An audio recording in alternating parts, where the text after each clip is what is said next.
Hello student, स्वागत है आपका अपने YouTube चैनल मैथ्स वाले सर पर। आज हम पढ़ेंगे प्रश्नावली 1.2 प्रश्न नंबर 1। सिद्ध कीजिए कि √5 एक अपरिमेय संख्या है। तो हम क्या मान लेते हैं कि माना, इसको कैसे सॉल्व करेंगे कि माना √5 एक परिमेय संख्या है। जो आपसे पूछ रखा है उससे उल्टा मान लेना है आपने। माना एक परिमेय संख्या है, तो परिमेय संख्या है तो इसको हम बटे के रूप में लिख सकते हैं, यानी कि P बटा Q के रूप में लिख सकते हैं। तो वैसे ही लिख देता हूं मैं इसको, √5 बराबर है A बटा B। तो A बटा B बटे में लिख दिया मैंने, और यहाँ पे क्या है, A और B क्या है, पूर्णांक है, कोई भी पूर्णांक हो सकते हैं, पूर्णांक है तथा सह अभाज्य है, तथा सह अभाज्य संख्याएं हैं। अब आपको ये भी पता होना चाहिए कि सह अभाज्य संख्या क्या है तथा सह अभाज्य संख्याएं है। तो चलो डिस्कस कर लेते हैं पहले कि सह अभाज्य संख्याएं क्या होती है। तो सह अभाज्य संख्याएं वो संख्याएं होती है जिनका कॉमन यानी कि उभयनिष्ठ गुणनखंड केवल एक हो। जैसे कि 5 और 7 है आपके पास, तो 5 के गुणनखंड क्या होंगे, 1 गुणा 5, और 7 के गुणनखंड क्या होंगे, 1 गुणा 7। तो इनका उभयनिष्ठ गुणनखंड क्या है, केवल 1 है। तो ऐसी संख्याओं को क्या बोलेंगे आप, सह अभाज्य संख्याएं बोलेंगे। चलो ठीक है, ये समझ आ गया आपको। तो अब हम इसको थोड़ा सा सॉल्व करेंगे। कैसे, ये b इधर को ले जाओ तो ये बन जाएगा √5 गुणा b बराबर है a। अब क्या करना है आपने, दोनों तरफ क्या करना है, वर्ग करने पर, वर्ग करने पर, वर्ग करने पर। तो दोनों तरफ वर्ग करोगे तो ये बन जाएगा √5 गुणा b का होल स्क्वायर, और ये बन जाएगा a का स्क्वायर। तो इसका मतलब क्या है, √5 का भी स्क्वायर और आपके पास b का भी स्क्वायर, तो ये बन जाएगा a स्क्वायर। तो अंडर से जो स्क्वायर है वो कैंसिल हो जाता है, यानी कि वर्गमूल से वर्ग कैंसिल हो जाता है, तो वापस बचेगा 5 गुणा b स्क्वायर बराबर है a स्क्वायर। अब ये 5 बटे में ले जाता हूं मैं, तो ये b स्क्वायर बराबर बन जाएगा a स्क्वायर बटा 5। तो ये बन गई आपके पास समीकरण 1। इसको नाम दे दो समीकरण 1। और यहां से क्या निष्कर्ष निकलता है, यहां से एक निष्कर्ष निकलता है आपके पास, निष्कर्ष 1। क्या निष्कर्ष निकलता है आपके पास यहां से, कि जो a स्क्वायर है वो 5 से विभाजित हो रहा है। यहां से क्या निष्कर्ष निकाला आपने, कि जो a स्क्वायर है वो 5 से विभाजित हो रहा है। तो इसका मतलब क्या हुआ, इसका मतलब ये हुआ कि जो a है वो भी 5 से विभाजित विभाजित होगा। क्या होगा, विभाजित होगा। चलो यहाँ पे थोड़ा सा उदाहरण से समझाने की कोशिश करता हूं मैं। मान लो 5 का स्क्वायर कितना है, 25 है।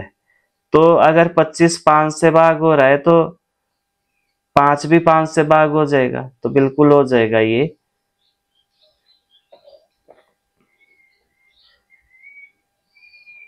तो अब आपने क्या करना है, यहाँ पे ध्यान देना है थोड़ा सा। नेक्स्ट पेज पे करते हैं इसको।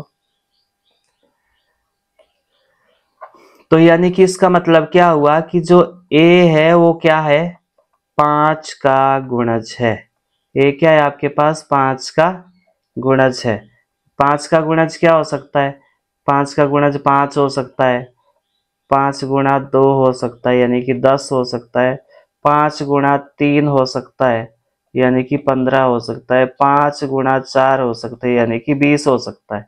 तो 5 का कोई भी गुणज हो सकता है। तो यहाँ पे मैं क्या लिख सकता हूँ, 5 का को हटा के गुणा लगा दो, गुणज को नाम दे दो c। अब c क्या हो सकता है, यहाँ पे 1 हो सकता है, 2 हो सकता है, 3 हो सकता है, 4, तभी तो 5 का गुणज बनेगा ये। तो आपके पास a क्या है, 5 का गुणज है। तो ये a बराबर आ गया 5c। तो a का मान कहाँ पे रखो, a का मान समीकरण 1 में रखने पर, समीकरण 1 में रखने पर क्या मिला आपको? समीकरण 1 क्या थी आपके पास? बी स्क्वायर बराबर है ए स्क्वायर बटा 5, ये थी। तो यहाँ पे वैल्यू रख दो, बी स्क्वायर बराबर है ए की जगह क्या रखना है? 5 गुणा सी का होल स्क्वायर बटा 5। तो ये बनेगा बी स्क्वायर बराबर है 5 का भी स्क्वायर और सी का भी स्क्वायर बटा 5। तो बी स्क्वायर क्या है आपके पास? 5 का स्क्वायर 25, सी स्क्वायर बटा 5। 5 से 25 कैंसिल हो गया और ये बन गया बी स्क्वायर बटा बराबर है 5 सी स्क्वायर। इसका मतलब क्या हुआ?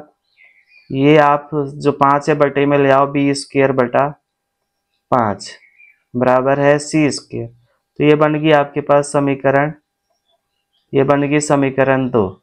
और यहां से निष्कर्ष निकला आपके पास, पहला निष्कर्ष क्या था और दूसरा, ध्यान से देखो अब निष्कर्ष 2 क्या निकला आपके पास कि जो बी स्क्वायर है वो 5 से विभाजित हो रहा है।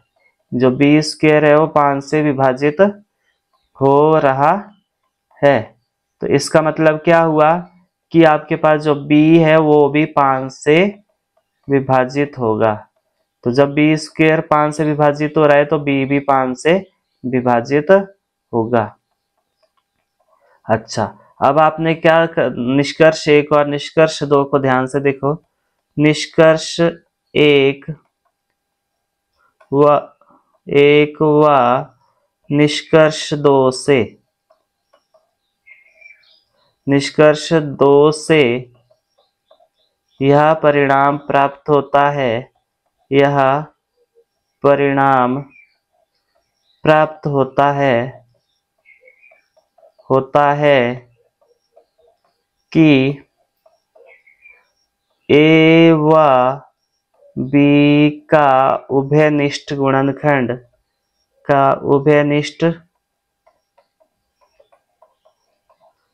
गुणनखंड एक के अलावा 5 भी है। जब 5, तभी तो ए भी 5 से भाग हो रहा है और बी भी 5 से भाग हो रहा है। निष्कर्ष 1 और निष्कर्ष 2 से हमें ये पता चला। तो ऐसा संभव नहीं है, क्योंकि हमने पहले ही माना था कि ए और बी क्या है आपके पास? सह अभाज्य संख्याएं है। तो एक के अलावा इसका कोई भी गुणनखंड, कॉमन गुणनखंड नहीं आना चाहिए था। तो इसमें क्या आ गया? 5 भी आ गया। यह एक विरोधाभास है, यह एक विरोधाभास है जो कि हमारी गलत कल्पना के कारण उत्पन्न हुआ।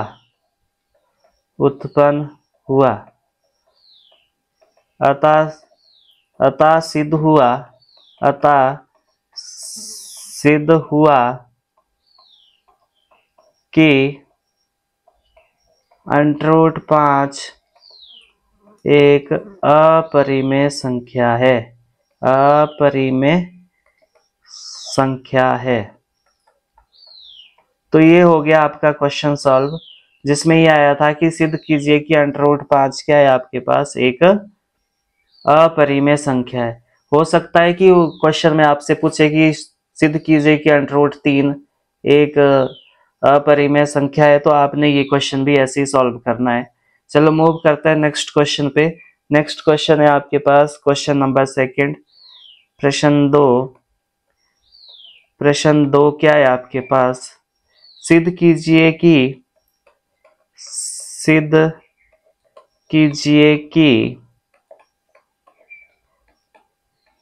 3 + 2 √5 एक अपरिमेय संख्या है, एक अपरिमेय संख्या है। तो हमने सिद्ध करना है कि 3 + 2 √5 एक अपरिमेय संख्या है। तो इसमें भी वैसे ही मानेंगे, हल करेंगे जब इसको, इसमें भी वैसे ही मान लो कि माना 3 + 2 √5 एक परिमेय संख्या है। उल्टा मान लेना है आपने, माना एक परिमेय संख्या है। तो परिमेय संख्या है तो इसको आप बटे के रूप में लिख सकते हो। तो मैं क्या लिखूंगा इसको, 3 + 2 √5 बराबर है a/b। और जहां a और b क्या है आपके पास, पूर्णांक है तथा सह अभाज्य संख्याएं हैं, तथा सह अभाज्य संख्याएं हैं। तो चलो इसको थोड़ा सा सॉल्व करते हैं। ये 3 पार को ले जाएंगे तो ये यहाँ पे बचेगा 2 √5 बराबर है a/b, और प्लस का 3 है तो माइनस का 3 बन जाएगा। तो इसको कैसे सॉल्व करेंगे, इस जिसके बटे में कुछ नहीं उसके बटे में 1 लिख दो, ये बन जाएगा -3/1, और 3/1 बन गया 2 √5। 2 √5 बराबर है a/b -3/1। तो यही था। तो ये वाली साइड सॉल्व करेंगे हम। तो इसमें हर का लघुत्तम लेंगे आप, b और 1 का लघुत्तम b आएगा, पहली भिन्न लिखेंगे, मल्टीप्लाई करेंगे लघुत्तम से, तो ये आया, और ये -3b आएगा। तो 2 √5। अब ये 2b यहाँ से हटाएंगे, इसका मतलब है 2 गुणा √5। तो √5 बराबर है a -3b, और ये आ जाएगा 2b। इसको मैं क्या लिख सकता हूँ, √5 बराबर है a -3 गुणा b, और इसको लिख सकता हूँ मैं 2 गुणा b। और मैंने आपको शुरू में बताया था कि a और b क्या है, पूर्णांक है। तो यानी कि ये जो a -3 गुणा b बटा 2 गुणा b आया, तो ये क्या है आपके पास, ये a भी पूर्णांक है, -3 गुणा पूर्णांक, b की जगह, a और b की जगह क्या लिख दो, पूर्णांक लिख दो, और 2 गुणा पूर्णांक। आपको पता है पूर्णांक में से पूर्णांक घटाएंगे तो क्या आएगा, पूर्णांक ही आएगा, और पूर्णांक को गुणा करेंगे किसी भी अंक से, वो भी पूर्णांक आएगा। और आपको ये भी पता है पूर्णांक को पूर्णांक से भाग देंगे तो एक पूर्णांक ही मिलेगा। ठीक है, तो ये आपके पास √5 आ गया, एक पूर्णांक आ गया। और पूर्णांक क्या होती है, जो जितने भी पूर्णांक है आपके पास वो सारी परिमेय संख्या होती है। जैसे कि आपके पास देख लो, -2 है, -3 है, 0 है, 1 है, ये सारे पूर्णांक है। सबके बटे में 1 लिखेंगे हम तो क्या बन जाएगी, ये परिमेय संख्या बन जाएगी। परंतु हमने अभी सिद्ध किया कि √5 क्या है, एक अपरिमेय संख्या है, जो कि पूर्णांक क्या होता है, सारे पूर्णांक क्या होता है, परिमेय संख्या होती है। सारे पूर्णांक क्या होते हैं, परिमेय संख्या होती है।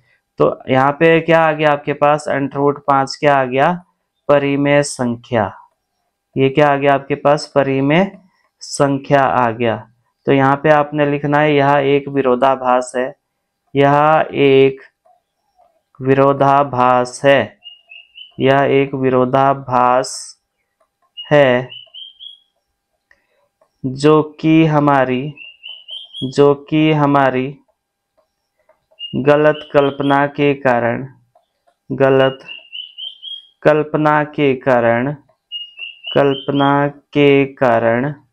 उत्पन्न हुआ। अतः सिद्ध होता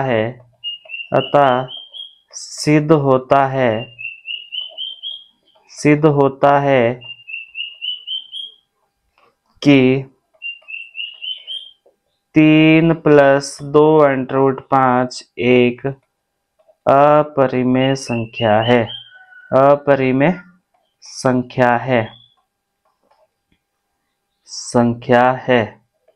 तो ये थे आपके पास 2 क्वेश्चन। और आपने इसको बार बार रिपीट करके देखना है और बार बार अभ्यास करना है, रफ कॉपी पे बार बार लिखना है। और मुझे उम्मीद है कि आपको ये जल्दी से समझ आएगा। Thanks for watching and happy learning.